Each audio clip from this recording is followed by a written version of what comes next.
नमस्कार दोस्तों, आज हम पढ़ेंगे हिंदी और हिंदी में हमारा प्रकरण है संधि। हम हिंदी में संधि को कैसे सॉल्व करें, हमारे कंपटीशन एग्जाम्स में आते हैं कि हम संधि को कैसे हल करेंगे, ठीक है ना। तो सबसे पहले हम संधि की परिभाषा देखेंगे। संधि की परिभाषा होती है दो वर्णों के मेल को संधि कहते हैं। किसको? दो वर्णों के मेल को संधि कहते हैं। अब दो वर्ण किसे कहते हैं? जब हम बोलते हैं हमारे अंदर से जो ध्वनि निकलती है, ध्वनि के लिखित रूप को वर्ण कहते हैं। ध्वनि के लिखित रूप को वर्ण कहते हैं। भाषा की सबसे छोटी इकाई वर्ण होती है। यदि लिखित रूप में पूछा जाए कि भाषा की सबसे छोटी इकाई कौन सी है, तो हम कहेंगे वर्ण। और अगर कहा जाए भाषा की सबसे छोटी इकाई, तो हम कहेंगे ध्वनि। पेपर में क्वेश्चन आता है कि भाषा की सबसे छोटी इकाई कौन सी है। दोनों ऑप्शन दिए रहते हैं, एक वर्ण भी दिया रहता है और एक ध्वनि भी दिया रहता है। सबसे पहले हमारे अंदर से जो चीज निकलती है वो होती है ध्वनि। इसीलिए यदि कहा जाए कि भाषा की सबसे छोटी इकाई कौन सी है, तो हम कहेंगे ध्वनि। इसके बाद यदि ऑप्शन में ध्वनि नहीं है, तब हम लगाएंगे वर्ण। कुछ लोग क्या करते हैं, गलती कर जाते हैं कि वो भाषा की सबसे छोटी इकाई के रूप में लगा जाती है वर्ण। नहीं, सबसे पहले आंसर में हमारा क्या आता है कि जो जिसका रूप पहले आया है उस रूप को हम लिखेंगे, बाद में उसको नाम देंगे। हमने ध्वनि को नाम दे दिया है वर्ण का, रूप क्या है? ध्वनि। तो भाषा की सबसे छोटी इकाई क्या हुई? ध्वनि हुई, ठीक है। अब वर्ण, ध्वनि हुई, अब वर्ण हो गए हमारे जैसे आ, छोटा बड़ा आ, छोटी ई, बड़ी ई, ये हमारे वर्ण हो गए, ठीक है। अब हम पढ़ते हैं संधि कितने प्रकार की होती है। तो हमारी संधि जो है, हिंदी में हम संधि मुख्य रूप से 3 प्रकार की पढ़ते हैं। नंबर 1 स्वर संधि, नंबर 2 व्यंजन संधि, नंबर 3 विसर्ग संधि। इन 3 संधियों को हम पढ़ते हैं, चाहे जो एग्जाम हो आपका, चाहे एसएससी, रेलवे या आपका ग्रुप डी या आपका यूपी पुलिस, एमपी पुलिस या जो भी एग्जाम होगा, इन 3 संधियों से आपका सवाल आएगा। क्योंकि अभी हम आपको संधि की केवल पहचान बताएंगे। छोटी छोटी संधियां जो आती हैं पहचान के रूप में, हम विदाउट लर्न किए हम कैसे उनको पहचान सकते हैं और कैसे तुरंत आंसर दे सकते हैं, ठीक है ना।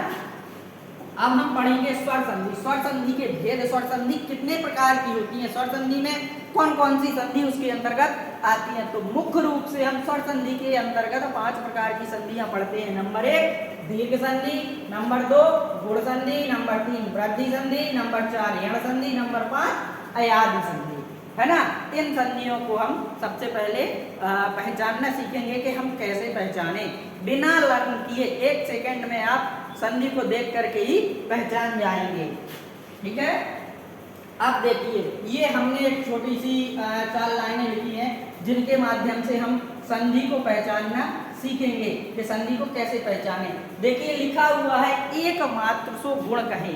एक मात्रा यानी जब संधि पहचानते हैं तो जो शब्द लिख करके आते हैं, यदि उनके ऊपर एक मात्रा लगी हो, एक मात्रा एक एड़ी की, ठीक है ना, तो हम उसको गुण संधि कहते हैं। जैसे महेश, महेश, रमेश,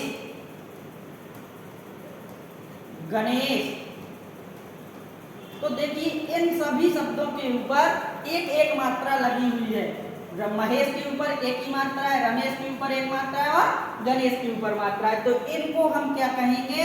पहचान करके जिन वर्णों के ऊपर जिन शब्दों के ऊपर एक मात्रा आ जाए वो हमारे गुण संधि की पहचान है, ठीक है ना। अब अगली लाइन में लिखा हुआ है द्विमात्र सो वृद्धि, यानी 2 मात्राएं आ जाएं। कौन सी? 2 मात्राएं आ जाएं। 2 मात्राएं तो हम कहेंगे वृद्धि संधि। जैसे सदैव, तथैव। तो ये देखिए 2 मात्राएं लगी हुई हैं। तो इस प्रकार से हम इनको क्या कहेंगे?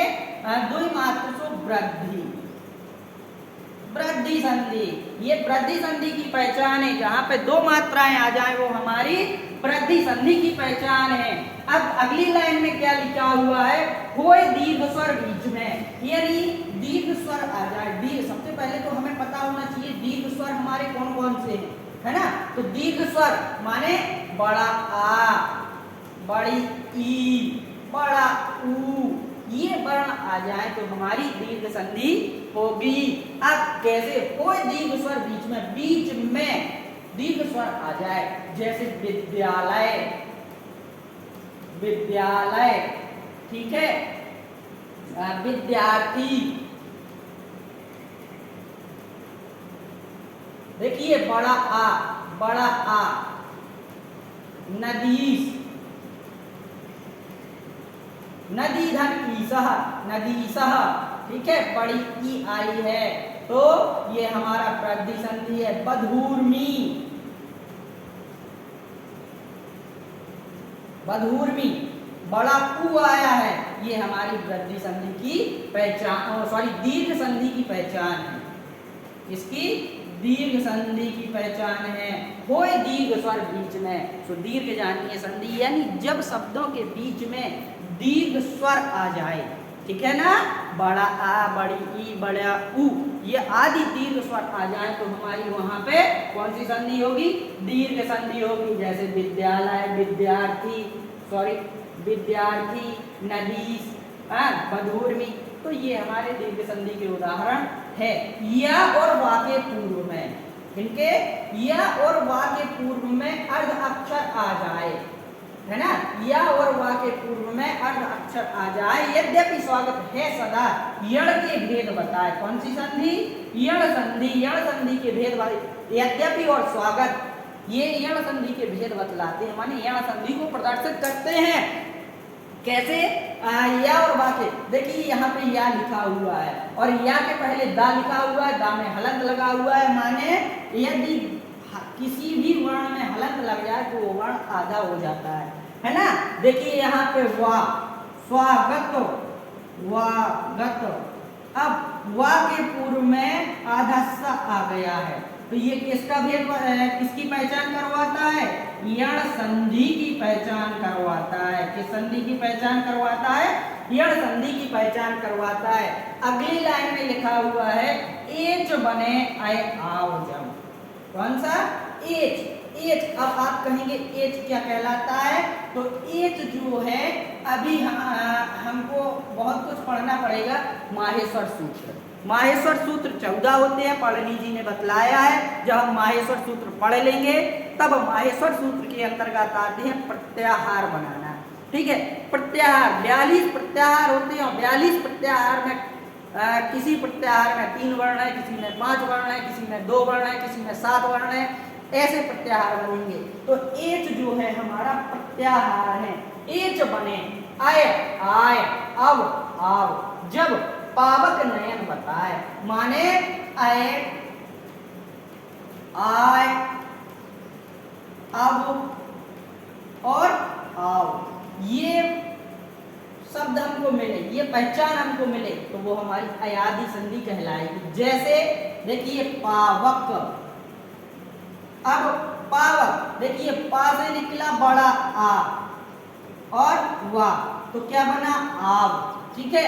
तो ये हमारा अयादी संधि बतलाएगा। नयन, तो ना से निकला आ और या अपने रूप में आएगा तो आए। देखिए लिखा हुआ है एच बने आय, देखिए आ गया ना, आए, आए, आए, अब, आव, देखिए इधर आ गया आव, जब पावक नयन बताए अयादी संधि कहलाए, माने ये किसके रूप है, अयादी संधि के रूप है, अयादी संधि को प्रदर्शित करते हैं। तो इस प्रकार से हम 1 मिनट से भी कम समय में हम संधि की पहचान कर सकते हैं। अगर विस्तृत रूप से संधि हम अगली वीडियो में पढ़ाएंगे, जिनमें आपको सबसे पहले माहेश्वर सूत्र बतलाएंगे, माहेश्वर सूत्र के बाद प्रत्याहार का बनाना बतलाएंगे कि प्रत्याहार हम कैसे बनाएंगे, प्रत्याहार के बाद प्रत्येक संधि का सूत्र बतलाएंगे, सूत्र को विश्लेषण कर करके फिर हम आपको संधि की पहचान, संधि का निर्माण और संधि की पहचान दोनों बताएंगे। धन्यवाद। और इसी के साथ वीडियो समाप्त करते हैं। अगली वीडियो नेक्स्ट टाइम देंगे हम आपको। धन्यवाद।